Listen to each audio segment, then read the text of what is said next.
부활의 희망, 원래 소망이라는 단어를 썼다가 소망과 희망을 이렇게 좀 왔다 갔다 하다가 희망으로 정해봤는데, 오늘 본문에 희망이라는 단어가 나와서 그런 단어를 선택해 보았습니다. 근데 여러분, 그 같은 의미에서 우리가 생각하면 좋을 것 같고요. 오늘 본문의 배경을 여러분 잠시 제가 설명을 한다면, 에스겔서의 그 배경은 하나님께서 이스라엘 백성을 택하셨습니다. 택하신 이유는요, 그들이 뭐 잘나서 택한 것이 아니라 오히려 더 부족했기 때문에 하나님이 그들을 택했죠. 택하신 목적이 있습니다. 그것은 이스라엘 백성을 통해서 열방에게 하나님의 하나님 되심을 이렇게 선전하기 위함이었죠. 그런데 그것을 잘 깨닫지 못하고 이스라엘 백성들이 하나님께 불순종하고 하나님께 범죄하고, 오히려 여러분 하나님을 이렇게 증거하기보다는 이방 신들을 막 섬기면서 우상을 숭배하고 섬기고, 그런 모습이 참 안타까운 모습을 보였습니다. 그래서 하나님께서 안타까운 마음으로 그들에게 이렇게 벌을 내리시기도 하고 채찍을 드시는 모습을 볼 수가 있죠. 여러분, 바벨론이라는 나라를 이렇게 하나님 선택하셔서 하나님께서 이스라엘을, 이렇게 유다 민족들을 이렇게 추방하는 데까지 손을 쓰시는 걸 보게 됩니다. 예루살렘 성벽이 무너지고 성전이 파손되고 지금 포로의 몸으로 이방 나라로 끌려가게 됐습니다. 여러분, 참 비참한 거예요, 그죠? 희망이 하나도 없는 그런 삶으로 살아가고 있습니다. 그러는 가운데 오늘 본문은 그들을 향해서 하나님께서 희망적인 메시지, 소망적인 메시지를 오늘 증거하는 말씀이 오늘 본문의 말씀이에요. 근데 이 말씀을 묵상하면서 깨닫게 되는 것이, 여기에 부활의 소망이 있구나, 여기에 부활의 희망이 있구나, 이것은 부활의 메시지다라는 것을 깨닫게 됩니다. 여러분, 오늘 본문의 11절에 보게 되면 이렇게 말씀하고 있습니다. 그때에 그가 내게 말씀하셨다. 사람아, 이 뼈들이 바로 이스라엘 온 족속이다. 그들이 말하기를 우리의 뼈가 말랐고 우리의 희망도 사라졌으니 우리는 망했다 한다. 이스라엘 백성들이 너무나 명확히 알고 있었어요. 우리가 저주를 받았다. 우리가 희망이 사라졌다. 우리는 망했다라고 이야기하고 있어요. 영어로 보니까 Our hope is gone. Our hope is gone and we are cut off. 지금 희망이 사라졌다고 말씀하고 있어요. 여러분, 그렇습니다. 이스라엘 백성뿐만이 아니라 하나님의 사람들이, 인류가 하나님을 떠나서는 희망을 찾을 수가 없습니다. 희망이 다 없어져 버리는 것이에요. 우리가 주님께 등을 돌리고 산다면 여러분, 희망이 없는 거죠. 그리고 망하게 됐다라고 말씀하고 있어요. 여기서 개역 한글에 보게 되면 멸절되었다라고 표현하고 있습니다.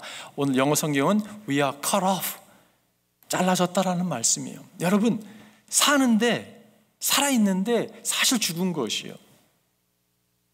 옛날에 무슨 유행 같은 데 보면 내가 사는 게 아니야, 뭐 웃는 게 아니야, 이런 찬양이 아니라 노래 있었잖아요. 여러분, 그런 모습이에요. 이렇게 내가 정말 살긴 사는데 사는 것 같지 않은 거예요. 여러분, 그러한 정말 하나님으로부터 잘라내은 바 된, 추방내은 바 된 그 모습은요, 사실 살아있으나 죽은 모습이라는 것이에요. 근데 여러분, 이스라엘의 이 그림은요, 이 모습은 사실 아담과 하와, 그 큰 그림에서 비롯된 작은 그림입니다. 아담과 하와가, 인류를 대표하는 아담과 하와가 여러분 범죄함으로, 주님께 불순종함으로 추방을 당했어요. 그죠? 에덴 동산에 추방을 당했습니다. 그들이 살아있었으나 그들은 죽은 모습이었어요. 그죠? 그리고 결국 그들이 하나님 말씀한 대로 죽습니다. 그런데 아담과 하와가 창조됐을 때 그들은 죽기 위해서 창조을 받은 사람들이 아니었어요. 그죠? 근데 추방됨으로 죽음이 찾아온 것이에요. 여러분과 저는 창조될 때 영원히 살기 위해서 창조함을 받은 사람들입니다. 그렇기 때문에 여러분, 죽음은요 굉장히 부자연스러운 거예요. 그렇기 때문에 우리가요 평생 살 것처럼 살아갑니다. 죽음은 우리에게는 다가오지 않을 거라고 생각하고 살아갑니다. 왜 그런지 아세요? 그 이유는 우리가 창조될 때 우리는 영원한 존재로 창조함을 받았기 때문에 그렇습니다. 그러나 어느 날 죽음이 우리 가운데 찾아오잖아요. 그죠? 피할 수 없는 죽음이 찾아올 때, 그때 우리가 깨닫게 됩니다. 내가 하나님부터 잘린 바 된, 추방된, 사실 죽어있는 사람이었구나 깨닫게 되고, 희망을 다 잃어버리는 자리에 나가는 모습을 발견하게 돼요. 근데 여러분, 부활의 신앙을 갖는다는 것은 우리가 영원히 살기 위해 창조를 받은 자라는 것을 깨닫는 사람들입니다. 그 사람에게는요, 희망이 있는 거예요. 이 땅에 살아가지만 소망을 붙들고 살아가는 사람들입니다. 빅터 프랭클이라고 하는 여러분 그 유대인 그 사이키아트리스트, 정신과 의사였던 그분이 유명한 책을 썼죠. 그 The Meaning, Man's Search for Meaning, 한국말로는 죽음의 수용소에서라는 책을 썼습니다. 그분이 아우슈비츠를 비롯해서 세 군데 그 수용소에서 지내면서 사람들을 관찰했습니다. 자기가 경험한 것을 이렇게 책으로 남긴 책이 죽음의 수용소라는 책이에요. 그 책에 보면 이분이 세 부류의 사람들을 관찰했습니다. 첫 번째 부류의 사람은 어떤 사람이냐면요, 악화된 사람이에요. 상황이 딱 벌어지니까 사람이요, 모든 것을 어떻게 보면 다 이렇게 반응을 하는데 이렇게 악으로 반응하는 모습입니다. 무슨 말이냐면 모든 원리를 다 버려버립니다. 살아남기 위해서 막무가내 돼버리는 것이요, 배신하고 착취하고 낯에게 붙었다가 말았다가 하는 그러한 모습들, 그러한 모습으로 살아가는 부류의 사람들이 있습니다. 그 사람들의 특징은요, 이렇게 포악해지는 모습이 점점 드러나는 것이요. 그런가 하면 두 번째 부류의 사람들은요, 모든 걸 다 포기해버립니다. 그래서 몸이 말라 비틀어지고 결국 죽어가는 몸을 발견하게 돼요. 그런가 하면 세 번째 사람은요, 어떤 사람들이냐면 영웅적인 삶을 살아가는 것이에요. 아니, 수용소 안에서 영웅적인 삶을 살아갑니다. 그들은 희생적이었고 용감한 사람들이었어요. 근데 이 사람들을 관찰해 보니까 이 사람들 공통점이 하나 있었습니다. 그것이 무엇이었냐면 이 사람들은 희망을 붙들고 살아가는 사람들이었어요. 소망을 가지고 살아가는 사람들이었습니다. 그래서 그가 결론을 냅니다. 아무리 어려운 고통이 찾아온다 할지라도, 아무리 어려운 환경 가운데서도 소망을 갖고 있는 사람들은 그것을 이겨낼 수 있는 힘이 있다는 것을 결론을 내려요. 고통과 죽음이 삶의 의미를, 삶의 목적을 빼앗아갈 수 없다라는 그런 결론을 내립니다. 여러분, 우리 현실을 보십시오. 현실은요, 다 죽어가고 있어요.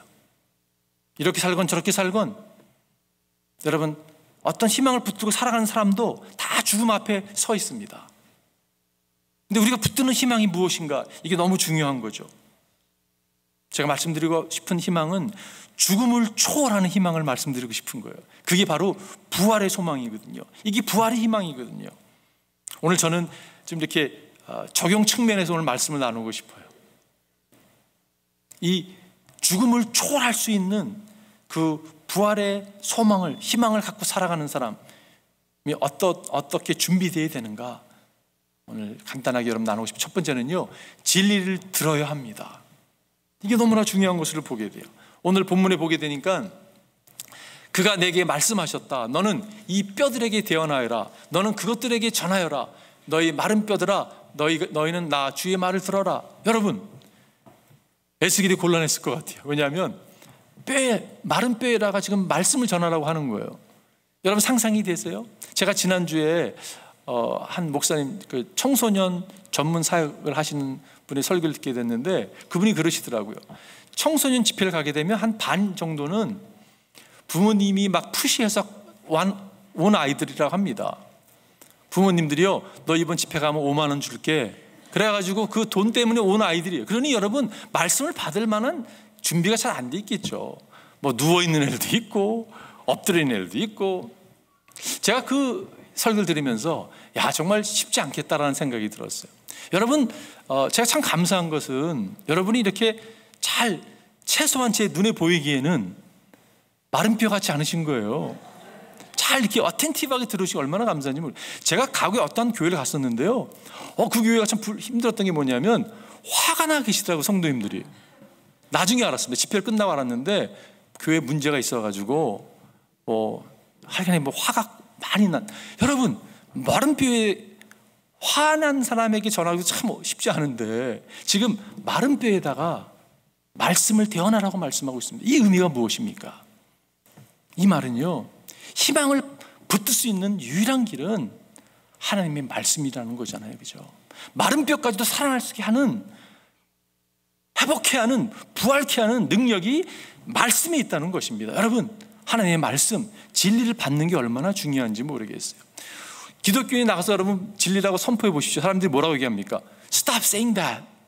너희가 왜 진리라고 얘기하고 있어? 그만해. 무식한 소리 좀 그만해. 집어쳐. 이런 얘기가 얼마나 많은지 모릅니다. 진리라는 얘기 하지 말라고 거부하죠. 여러분, 기독교인 가운데서도요, 성경을 진리로 여기지 않습니다. 성경은요, 어찌 그런 사람이 기독교인인지 잘 모르겠어요. 학자 가운데 그런 사람들이 있습니다. 부활은 상징적인 거지 부활했다는 걸 믿어서는 안 된다고 이렇게 이야기하는 분이 계세요. 여러분, 이게 믿어지세요? 근데 그렇게 믿음을 갖고 있는 분이 계시더라고요. 여러분, 부활이 상징적인 이야기입니까? 그래서 고지고대로 믿지 말라고 이야기하는 사람들이 있습니다. 초대 교인들은 어떻습니까, 여러분? 초대 교인들은요, 로마 제국 핍박 아래 죽어나가면서도 그들은 믿음을 붙들었던 사람들이에요. 제가 그들에게 가서 성경이요, 부활이요, 상징적인 것입니다. 너무 그냥 고지고대로 믿지 마세요. 차가운 겨울이 지나면 따뜻한 봄은 오게 돼 있습니다. 그렇기 때문에 인내하세요. 이런 식으로 이야기를 한다면 저한테 뭐라 그럴까요? 입 닥쳐! 이럴 것 같아요. Shut up! 꺼져버려! 이럴 것 같아요. 말이 안 된다는 이야기죠. 어찌 여러분, 죽어나가고 있는 부활신앙을 붙들고 있던 사람들이 여러분, 어떻게 그런 이야기가 그게 들리겠습니까? 우리가 회복되어야 될 것이 있다면 저는 부활신앙이라고 생각이 들어요. 초대교인들처럼요, 초대교회 제자들이, 설교자들이 무슨 얘기를 했습니까? 하나님이 인간의 몸을 입고 우리 가운데 찾아오셨습니다.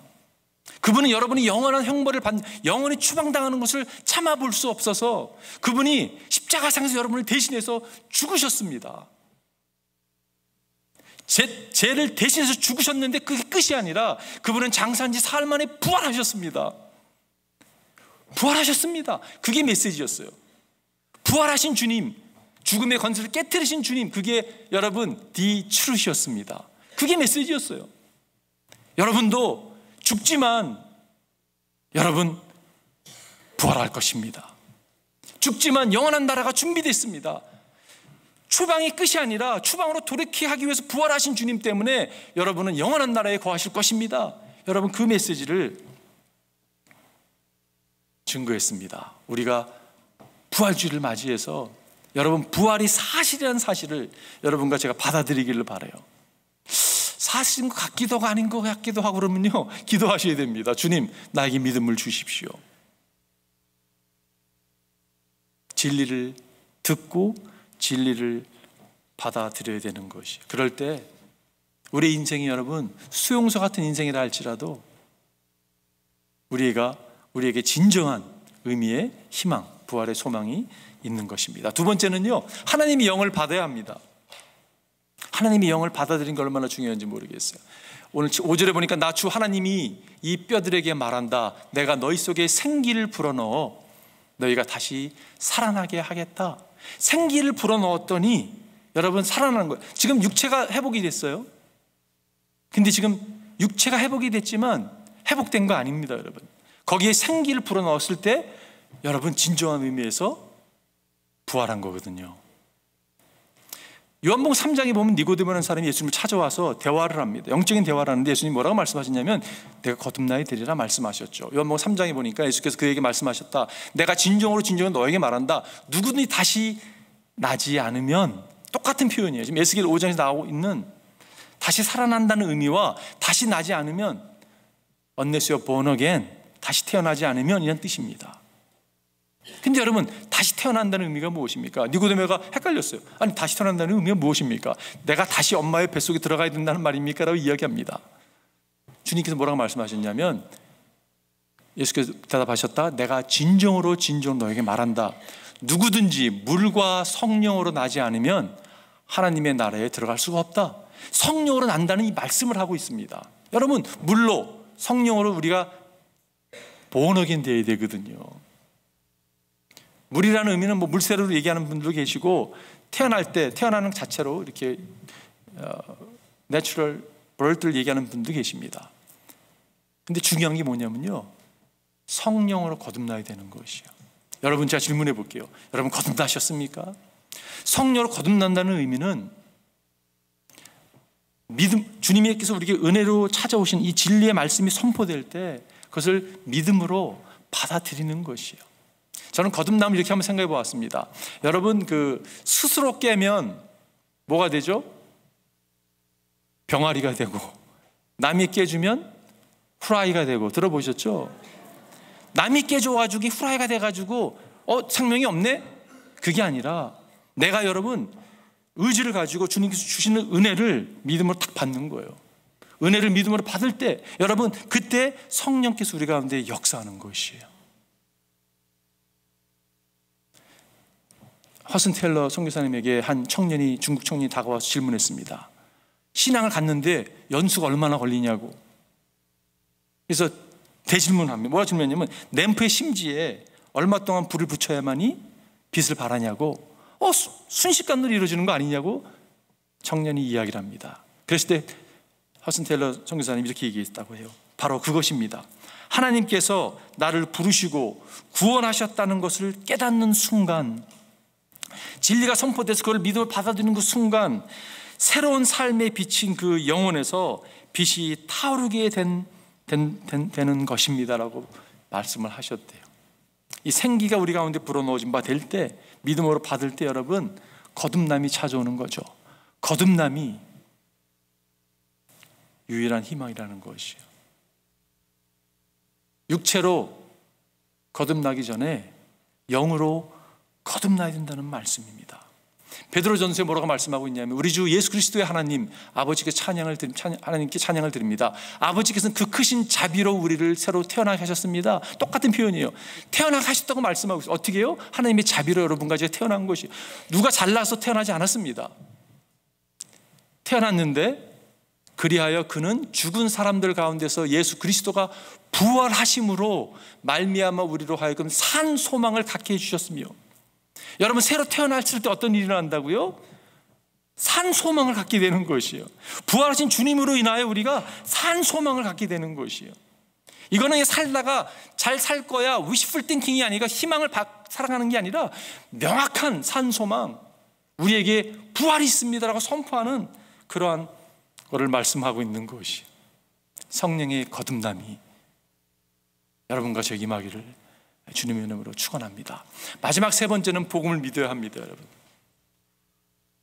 얼마나 많이 복음을 들었습니까? 여러분, 다시 여러분 말씀을 나누고 싶어요. 여러분, 복음이 무엇입니까? 믿는다는 게 무엇입니까? 믿는다는 것은요, 두 가지를 볼 수 있는데, 하나는요, 내가 마른 뼈라는 것을 인정하는 거예요. 나에게는 소망이 없습니다. 나는 그냥 죄인입니다. 아니, 제 덩어리입니다. 여러분, 우리가요, 병이 좀 걸렸어요. 예를 들어서 영적으로 병이 걸렸는데 좀 병이 걸린 거를 치유받으면 되겠다, 이런 수준이 아닙니다. 여러분, 우리는요 그냥 죽었어요. 그냥 죽은 거예요. 내가 좀 신앙생활하는데 조금 불편하고 어려움을 겪고 있어. 지금 고통이 찾아왔어. 그래서 나의 마음을 좀 위로할 수 있는 위로가 좀 필요해. 그래서 나에게 신앙이, 여러분, 그런 수준이 아니라는 거예요. 완전히 처절하게 죽어있는 나를 인정하는 것입니다. 오늘 본문에 보니까 그가 나를 데리고 그 뼈들이 널려 있는 사방으로 다니게 하셨다. 그 골짜기의 바닥에 뼈가 대단히 많았다. 보니 그것들은 아주 말라 있었다. 아주 말라 있다. Very dry. Bones were very dry. 완전히 여러분, 생명을 찾아볼 수 없는 그게 우리의 실체라는 것이에요. 그거를 깨닫게 되는 게 얼마나 중요한지 모르겠어요. 자, 복음을 믿는다는 의미는 내가 마른 뼈다는 것을 인정하는 거예요. 죄인을 인정하고 예수님께서 행하신 일들을 알고 믿어야 됩니다. 여러분, 우리는요 그냥 믿음을 이야기하는데 믿기 전에 무엇을 믿느냐를 질문해 봐야 되는 거예요. 그죠? 여러분은 무엇을 믿습니까? 내 팔뚝을 믿는 게 아니라, 내 힘을 믿는 게 아니라, 우리는요 예수 그리스도께서 행하신 일을 믿는 사람들이에요. 여기서 명확히 알아야 되거든요. 여러분, 예수님이 무슨 일을 행하셨습니까? 이것을 여러분과 제가 알고 믿어야 된다는 것이에요. 예수님이 무슨 일을 행하셨습니까? 예수님이 여러분과 저를 위하여 추방당하셨어요. 여러분, 오늘 아까 11절에 보니까 마지막에 우리는 망했다, 이 말은요, 추방당했다는 이 얘기예요. 영어로 보니까 we are cut off. 개역 한글은요, 멸절됐다라고 말씀하고 있어요. 여러분, 망했습니다. cut off 된 거예요. 이스라엘 백성이 몰랐을까요? 알았습니다. 이스라엘 백성은 언약의 민족이었거든요. 하나님께서 내가 내 말에 거하면 너에게 복이 내리고 거절하면 저주가 날 거라. 여러분, 망할 거라는 걸 알았습니다. 우리가 하나님을 거절함으로 망하게 됐구나를 알았습니다. 그런데 여러분, 추방당했던, 컷오프 당했던 그들이 하나님께 다시 돌이키게 하잖아요, 그죠? 이게 소망의 메시지인데 그걸 누가 하셨습니까, 여러분? 예수님이 하신 거잖아요, 그죠? 이사야서는 예수 그리스도, 오실 예수 그리스도, 고난당하실 예수님에 대한 이야기입니다. 그가 체포되어 유죄 판결을 받았지만 그 세대의 사람들 가운데서 어느 누가 그가 사람 사는 땅에서 격리된 것을 보고서, 이 격리라는 말이 똑같은 표현이에요. 여기서 보고 He was cut off, He was cut off, 똑같은 표현입니다. 여러분, 우리가 추방을 당했어요, 그죠? 이스라엘 백성이 추방을 당했습니다. 하나님을 등적히 추방당했어요. 근데 지금 이 메시지에서는 주님이 추방당했다고 말씀하고 있는 거예요. 그것이 바로 형벌을 받아야 할 내 백성의 허물 때문이라고 생각하였느냐? 누구의 허물을 위해서요? 여러분과 제 허물을 위해서. 이 동일한 이사야 53장 6절 여러분 잘 알고 있잖아요, 그죠? 우리는 다 양 같아 그릇 행하여 각기 제 길을 갔습니다. 다 양들이잖아요, 우리가, 그죠? 그릇 행하고 제 길로 갔는데 여호와께서 모든 무리의 죄악을 그에게 담당시켰다고 성경은 기록하고 있어요. 주님께서 컷오프 당하셨습니다. 추방을 당하셨어요. 우리가 추방 당했었는데 우리를 추방에서 돌이키기 위해서 주님이 추방을 당했습니다. 그분이 망해버렸어요. 여러분, 그게 우리에게 선포된 복음의 메시지죠. 17세기에 그 영국의 그 크로멜 장군 시대에 한 병사가 죄를 범했다고 합니다. 그래서 사형 선고를 받고 교회 앞 광장에서 이제 사형을 당하게 됐습니다. 교회 종이 울리면 사형을 당하는 그런 상황이 되어버렸습니다. 그 병사에게 사랑하는 여인이 있었습니다. 그 병사가 크로멜 장군을 찾아가서 애원합니다. 목숨만 살려주세요, 애원합니다. 그런데 엄격한 장군은 거절을 하죠. 그래서 종 치는 사람을 찾아가서 부탁을 합니다. 오늘 저녁에는 절대 종을 치지 마시오. 종을 치는 순간 처형을 받기 때문에 종을 치지 말라고 이야기를 합니다. 근데 그날 저녁에 종이 울리지 않았어요. 사실 그거를 들은 사람은 종을 쳤습니다. 왜냐하면 그는 기모거리였기 때문에 그 말을, 그 여인이 하는 이야기를 듣지 못했습니다. 그런데 올라가 보니까 여러분, 이 여인이 피투성이에 대해서 쓰러져 있는 것이, 몸으로 그 종을 다 받은 거죠. 여러분, 이렇게 비교할 수 없겠지만 정말 예수 그리스도께서 내가 죽어야 될, 내가 피투성이에 대해야 될 그 장소에서 주님이 망했다는 이야기예요. 컷오프 당했다는 이야기입니다. 그분이 컷오프 당했는데 거기서 끝나면 스토리가 그냥 that's sad ending 이렇게 될지 모르지만, 여러분, 추방된 그분께서 돌이키시는 부활의 메시지로 우리에게 오늘 다가오시는 것이, 다 죽은 줄 알았어요. 사탄이 승리한 줄 알았습니다. 내가 예수 그리스도 하나님 아들까지 죽였구나, 좋아했습니다. 그러나 주님은 사망의 권세를 깨트리시고 부활하셨어요. 그 부활이 우리에게, 여러분, 부활의 소망을 허락해 주셨습니다. 오늘 결론 내리겠습니다. 오늘 6절에서도 13절에서도 비슷한 표현을 하고 있고, 에스겔 전체에서 여러분 표현하는 표현 가운데 어떤 표현이 있냐면요, 네가 이런 과정을 통해서 추방을 당하고 추방에 돌아올므로 말미암아 내가 너의 삶의 주인인 것을 네가 알게 될 거라는 말씀이 반복돼서 나옵니다. 오늘 37장 마지막 절에도 이 말씀이 나오는 걸 보게 돼요. 그 내 성소가 영원히 그들 한가운데 있을 때 그때야 비로소 세계 만민이 하나님의 마음은요 모든 민족에 있습니다. 이스라엘 백성뿐만이 아니라 그를 통해서 모든 민족이 있는 거죠. 내가 이스라엘을 거룩하게 하는 주인인 줄 알 것이다. 이스라엘 백성들이 하나님이 주인인 걸 몰랐습니까, 여러분? 몰랐어요? 네, 몰랐어요. 하나님의 백성이라고 인칭을 받았음에도 불구하고 몰랐습니다. 여러분, 오늘날 적용해 보면요, 교회 안에 있다고 하나님이 나의 삶의 주인인 것을 당연히 알 수 있는 것은 아니라는 것이에요. 그런데 언제 알게 됐냐면 추방을 당하고 어려움을 겪으면서 이방 나라에서 정말 비참한 희망 없는 삶을 살아가고 있는 그들에게 주님이 다시 추방에서 돌이키게 하심으로 하나님이 하나님 되신 것을 깨닫게 됐다는 것이에요. 시편 기자의 말처럼 고난당하신 내게 유익이라고 말씀했는데 때로는 고난을 통해서 하나님 우리에게 말씀하십니다. 인생의 가장 중요한 것은 그것을 깨닫는 것이, 아, 나의 삶의 주인은 하나님이시구나. 그리고 그분은 부활하신 주님이십니다. 여러분, 예수님은요 부활하신 분이세요. 추방당한 우리를 돌이키게 하시는 부활의 능력의 하나님이십니다. 그 말은 여러분, 예수님의 죽음이, 우리가 죽음 그러면 비참함으로 끝날 수 있잖아요, 그죠? 추방으로 끝날 수 있습니다. 그런데 추방당했다가 돌아오게 하시는 부활이라는 메시지가 우리에게 주어져 있어요. 그렇기 때문에 죽음이라고 하는 것까지도 영화롭게 하나님이 승화시키시잖아요, 그죠? 그렇다면 여러분과 제 삶에 우리가 겪고 있는 수많은 고난들, 역경들, 어려움들도 우리가 부활의 신앙을 붙들고 산다면 그 또한 영화롭게 하나님이 승화시킬 수 있다는 말씀이에요, 그죠? 이것이 얼마나 격려가 됩니까? 여러분, 오늘 저는 너무 기뻤어요. 일부 예배 드리면서 그렇고요, 오늘 사실 아침에 딱 일어나는데 너무 기쁜 거예요. 부활의 아침, He is risen. 주님 부활하셨습니다. 너무 기쁜 거예요. 여러분, 이런 메시지가 어디 있습니까? 어깨를 펴십시오. 아무리 상황이 어렵다 할지라도 주님 부활하셨어요. 추방된 삶을 사는 것 같더라도 주님 부활하셨습니다. 주님의 부활의 능력이 여러분과 제 삶을 드라이브 나가기를 주님으로 축원드립니다. 기도하겠습니다.